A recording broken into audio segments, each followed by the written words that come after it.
Hello again and welcome to another Transformers Reimaginated.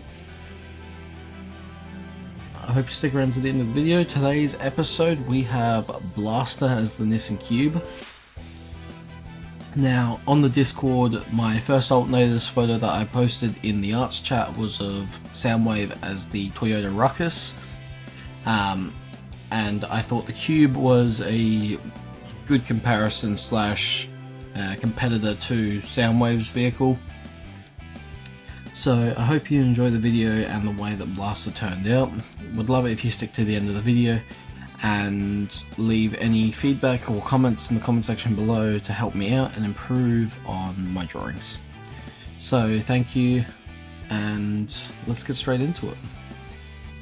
Alrighty, starting off with the front view as always. I'm going to go back to sort of the more boxier style for this one. I didn't go too boxy, I did use a fair bit of round shapes in the end, just because it kind of looked a bit better in some spots.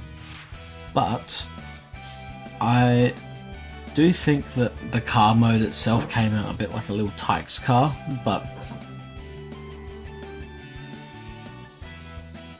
overall I think it turned out quite nice. Blaster himself, I think turned out amazing. It's a very different design change for the character. He's been his stereo boombox for as long as we have sort of had him, besides maybe the War for Cybertron remold of him. But I thought, given that Soundwave was now a car, I would do the same treatment for Blaster, but make it the competition of that vehicle, which is the Cube. I've always loved the Cube. I think it's a funny little car. The fact that it can turn into a full-size bed in the back is quite cool. I think like not a lot of cars I think have the ability to just make all the seats lay flat together. It'd be an awesome little thing to go camping in. But as I do the wheel arches and stuff on Blaster here, I don't think I did a too bad of a job on the wheels, so I'm not going to blur them out this time. You get to see the full thing, yay. I did decide though that I was going to draw a lot of the circular bits, because I got really pissed off with that circle tool after about, I think, an hour of using it. I did some off-camera practice with it and I thought I got really good at it, and then I just couldn't get any of the lines straight, and it was frustrating me a bit too much to just use it, so I attempted to use it a few times. I'm trying to replicate the rims that are on the actual car. They're just like the stock standard base model rims that are on this one. I prefer the look of the more sportier ones. I'm not sure if there is a sport model of the Cube, but I've seen a lot of people slam them and like different ideas for what you could do with a Cube online. And I kept the antenna like on Jazz, and let's just colour match it to the actual Blaster. Now I did this little trim yellow, and you'll see in a second what I sort of do with that part of the car. I always like to make the indicators orange just to show that they're actually there, indicate that the indicators are there on the actual car. I just think it adds a little bit of a touch to the overall design of him. I will note that I do miss the dark spot above the wheel there. I do fix it later though. Alright, this is more the part of Blaster that I couldn't decide whether or not I was going to do the door as the chest or the tailgate as the chest. I went with the door in the end, only because I wanted to have the Nissan logo split on like his arms or on his legs. It just looked cool in my opinion, especially making these back tail lights a bit squarer. Just really define them, which I do actually end up using for like his hip parts. He's got those two red lines on his hips, and that they kind of fill out that space there in the end, as you'll see in a few minutes. But I did change obviously the rims on the version up top, but I did try and also make it so you could see like the inner side of the rim on these ones, just because I thought it had a bit of depth to them. This curve back here gave me a little bit of trouble, not too many times, but it took me a couple of tries to get that right. As you can see just there, the exhaust holes just deleted themselves. I don't even remember leaning on the screen for them to do that, but I will notice it in a second and redraw it all just to fix that issue. But I will annoy some people, because you'll realise when it's done that that back wheel also just disappears like I never did it. See?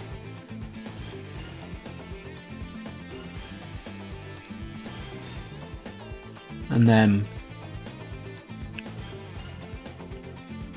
that's pretty much it.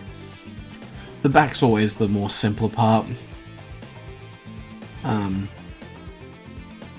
Yeah, there's not a lot to say about the back. Usually it's a pretty quick and simple process. It's pretty much the second verse, same as the first, as MGO would say. And just here I'll do that little tiny lip on the window just above there in the yellow colour, just for consistency, and you'll see why I do that in a minute. But oh, there you go. And here it is.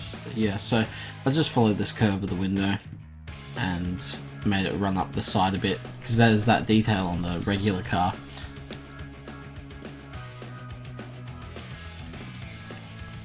So I tried to make that work, and then that's it. That is the easiest part. Blaster himself. At this point,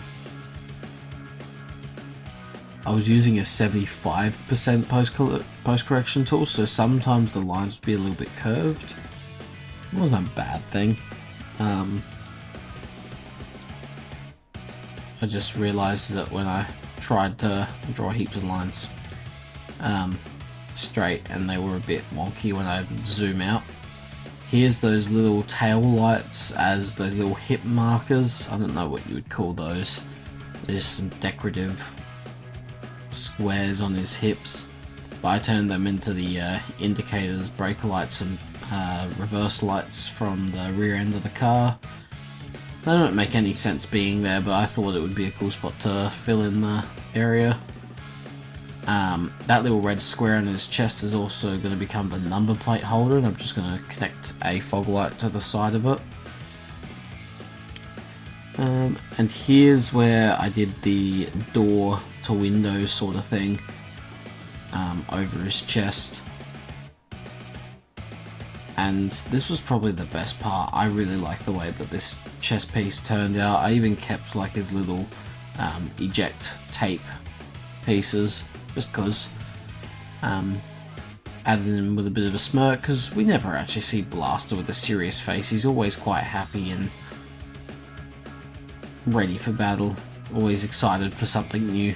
So I got rid of that smug, or not smug, sorry, the angrier expression, and gave him sort of a more smug, cheery sort of look. Just the gun, not much to say. I don't change it besides the colour scheme a little bit. When we get to colouring it, I make it a bit darker of a colour, and just overall add a bit of depth to it, add a bit more grey and silver to it, so it looks different to his hand.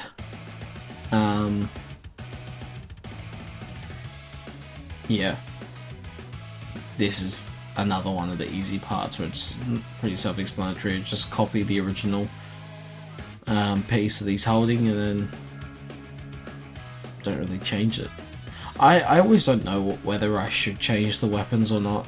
Megatron was an exception, so was Shockwave, because they're sort of built into them, whereas if it's like a secondary part of them, like a gun that they obviously pick up and use versus transform and have it already attached to them, I'd much rather have it look more like a firearm than a piece of him, because it's just a gun at that point, instead of like Megatron's fusion cannon or Shockwave's little ray gun thing that he has in his hand.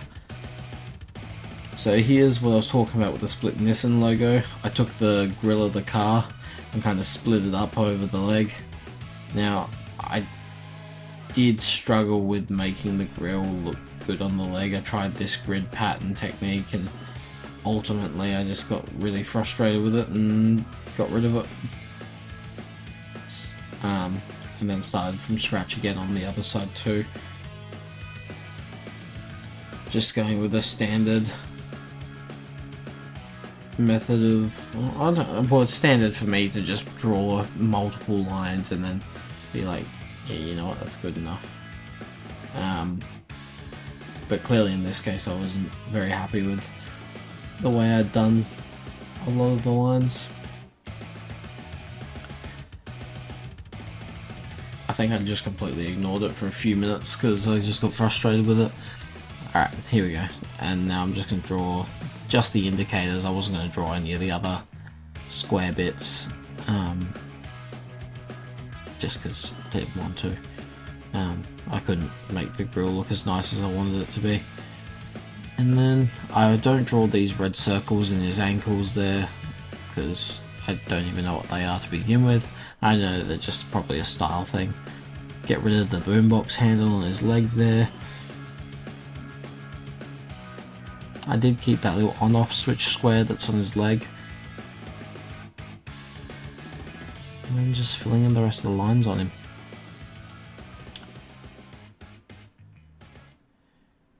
And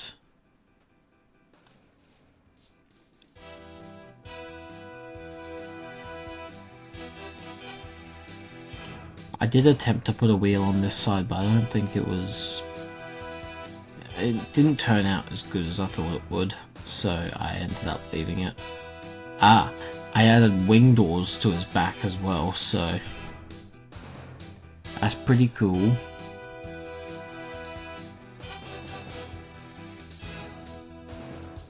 I don't know quite how to do perspectives properly yet, so that back door's a little bit off.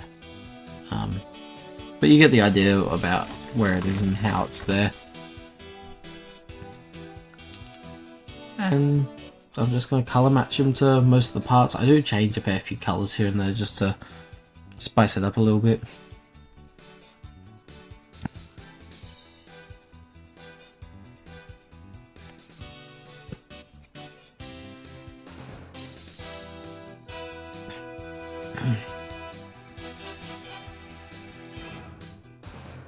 Yeah, indicators coloured in. Oh, I do add a little extra line underneath the ankles here. Yeah, to make it look more like the grill. Thank you, me, for showing that early. And here's what I was talking about with a bit of depth to the gun, changing it to a darker colour so it's more separated from his hand. Yeah. Autobot logos. That's something that I changed for Blaster at least. Because he was already red, I went around the Autobot logo with a white brush, just to make it stand out a bit more.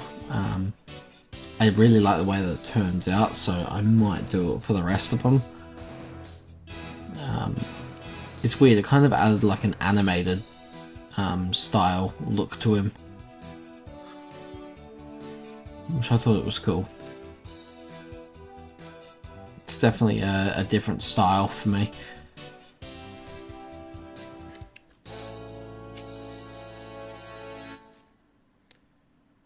But here's where I realised where I missed a lot of stuff. Every time I use the grey or the black, it seems to leave like a gap around the painted area, which is, yeah, odd.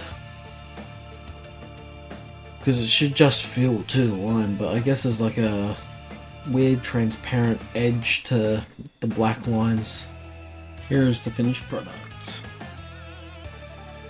Well, I hope you enjoyed. Sadly, to some of you, this is going to be the last Alternators video for a little bit.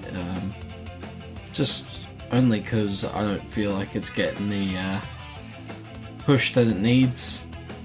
and I love it. I really do love this, but I don't know how long it will take to get this to go. So I'll prepare a heap more of these, and maybe once a fortnight I will put one up, but for now this is the last one for a little bit, besides a fixing video where I'll fix up my sound wave, make him a bit more color accurate, and talk about how I designed him. Other than that, it will be pretty quiet for the alternators stuff from now on. We'll try and keep up on skits, but yeah, I appreciate the support I have gotten over the last, I think, a month now I've been doing this. It's been good. I'm happy with the results I've gotten, but I think for now it might stay in the Severely Artistics chat in the Discord, link in description, for now. But yeah, thank you for watching. Any feedback or thoughts, ideas, put them in the comment section below, and at some stage they'll be done, because I read the comments and I love them. But yeah, thank you for watching. Don't forget your grandma loves you, and I'll see you in the next one. Bye!